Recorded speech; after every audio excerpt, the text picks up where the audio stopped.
Hoy tenemos al doctor Oscar Arnal, analista internacional, profesor universitario, y empecemos con las elecciones más importantes en el mundo, que son las de Estados Unidos.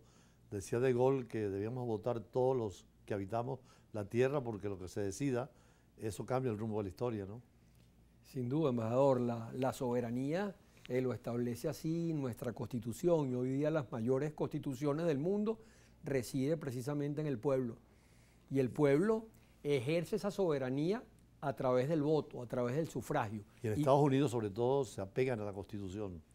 Sí, en Estados Unidos se apegan a la Constitución y cuando no se apegan, suceden cosas, ¿no? O sea, en Estados Unidos solamente un presidente, que es Franklin Delano Roosevelt, ha gobernado más de 10 años, como lo señala la Constitución vigente, ¿no? O sea, la línea que trazó el fundador de los Estados Unidos, o el Simón Bolívar norteamericano, George Washington, fue que debería gobernarse solamente con una sola reelección. Sin embargo, cuando llega ya en el siglo XX Franklin Delano Roosevelt y sucede primero la Gran Depresión y luego de la Gran Depresión la Segunda Guerra Mundial, eso le da argumentos para continuar en el poder y gobierna un periodo de alrededor de 12, 13 años y entonces se produce una enmienda constitucional, es la enmienda número 22, que señala que nadie puede gobernar en Estados Unidos más de 10 años. Además eran tiempos de guerra mundial, ¿no? Y de muchos conflictos internacionales. Pero ahora, ¿qué se dice de los dos candidatos que tienen más opción, Biden y Trump? Sí, es una pelea muy, muy cerrada. Cuando uno habla del tema de la alternancia y habla del continente americano, uno se da cuenta que el continente está apostando por las oposiciones en general. Hay un estudio que hace la BBC de Londres que señala que de alrededor de 20 elecciones, digamos, en los últimos tiempos, las últimas 20 elecciones, alrededor de 17, contando la de Bukele, que fue una reelección, las ha ganado siempre la oposición. Lo mismo ha sucedido en los Estados Unidos, porque en los Estados Unidos, digamos, Biden ganó desde la oposición a Trump y ahora pareciera que Trump desde la oposición es el que va a ganar las elecciones. En Estados Unidos ya se puede anunciar, después de los cactus que llaman ellos, elecciones regionales, la composición de la Convención Nacional que elige a los candidatos y a los presidentes en definitiva.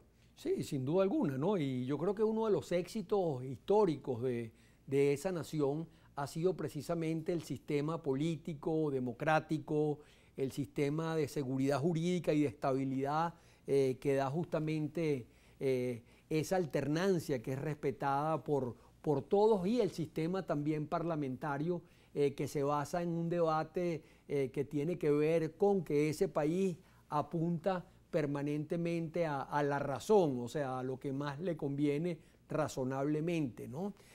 Claro, hay otros factores también que han incidido en ese desarrollo de los Estados Unidos, porque uno diría Estados Unidos en comparación con América Latina ha sido, digamos, un país que ha avanzado mucho más, es más, se ha posicionado como la primera potencia mundial. De hecho, el descubrimiento es de toda América, aunque empezó por el continente sur.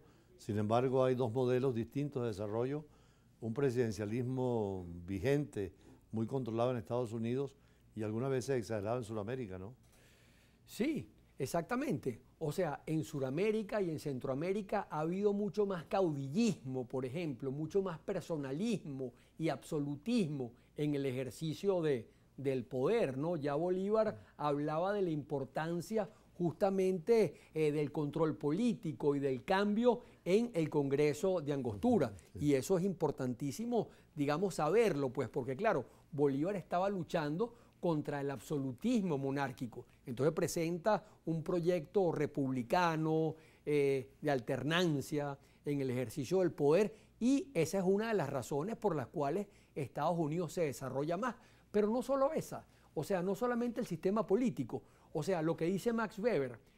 Max Weber habla de la moral calvinista o de la moral protestante.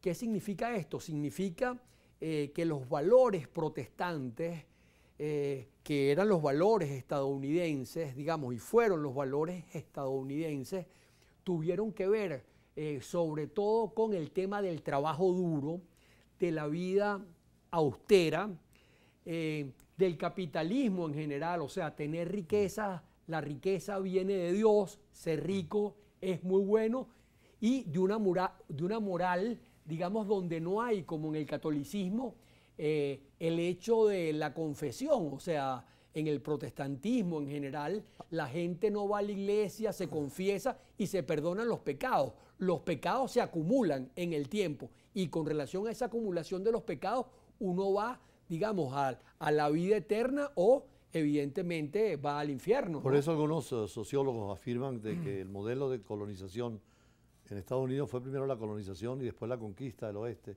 En América Latina y del sur fue primero la conquista y después la colonización. Y en segundo lugar, le dan ese valor que la religión católica, que es el caso de Europa, en los países católicos hay menos desarrollo, mientras que en los protestantes mucho más. Ve a Alemania, por ejemplo, frente a Portugal. Portugal es un país católico, Alemania es un país protestante. Entonces influyó mucho. Además, los colonos venían con sus familias organizadas. Aquí fueron aventureros que vinieron en las primeras expediciones. Exactamente. O sea, esos primeros fundadores de los Estados Unidos, llamados los cuáqueros y los padres peregrinos o pilgrims, eran gente que venía huyendo de la persecución religiosa y política y se fueron a Estados Unidos a fundar un país, mientras que la colonización nuestra evidentemente fue una colonización de metrópolis que quería la extracción de nuestros recursos y donde al inicio, digamos, los españoles no podían casarse con los criollos o aborígenes autóctonos, ¿no? Esa es un poco la realidad.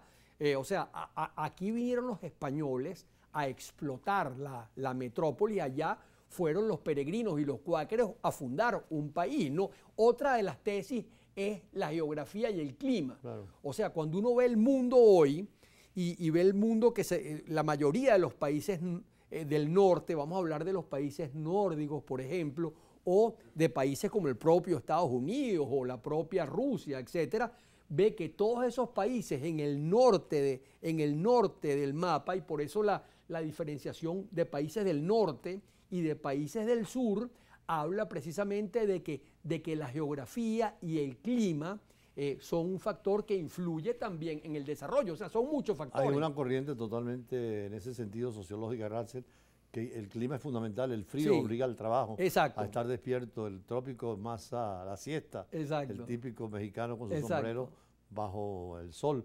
Entonces, ahorita la política de los países, digamos, del norte es mucho más desarrollada. Claro. Pero el sur también aspira ahora a integrarse con los BRICS, con los no alineados, y aprovechar un trato mucho más digno en el comercio con el norte sobre todo. Sí, sin duda alguna, embajador. Y eso es muy relevante. O sea, la gente cuando siente frío y cuando viene un invierno muy duro, sabe que durante todo el año, si no trabaja durísimo para vivir durante el invierno y no acumula para vivir durante el invierno, en el invierno fallece y muere. Y la gente no puede estar en las calles en el invierno. Lo contrario sucede en estos países. Ahora viene la época, por ejemplo, aquí de mango. Bueno, en el trópico se da todo el año, todo el tiempo. Y así también la agricultura, todo es más fácil. Así es. De todas formas, es importante pensar que hace falta una ética que sea común para el norte y para el sur, y valores y principios que son fundamentales. Sí, y yo creo que en positivo el mundo ha avanzado mucho a pesar de los problemas, digamos, que hoy tenemos en Ucrania o que tenemos en el Medio Oriente. El mundo ha avanzado mucho en esa dirección, en función del respeto de los derechos, de la consagración de los propios derechos humanos. Cuando uno hablaba, por ejemplo, y hablábamos de la época de la colonia, hubo códigos en todas partes, de negros, por ejemplo, donde a los afrodescendientes no se les permitía, o a los negros no se les permitía que ni siquiera pudieran ellos aprender a leer, ni muchísimo menos a escribir, porque se podían evidentemente rebelar contra sus amos. Bueno, la segregación racial en los 60 en los Estados Unidos tuvo consecuencias tremendas. O sea, Martin Luther King, Malcolm X. Ese es uno de los aspectos favorables de la conquista española. La mezcla fue mucho más rápida y la integración familiar. Sí. En cambio, en Estados Unidos los indígenas fueron más masacrados y más perseguidos. De todas maneras, qué interesante este aspecto sociológico del desarrollo del norte y del sur. Hoy tenemos poco tiempo, pero gracias a Óscar Arnal, profesor universitario. Seguiremos hablando en otra oportunidad. No, muchísimas gracias, embajador.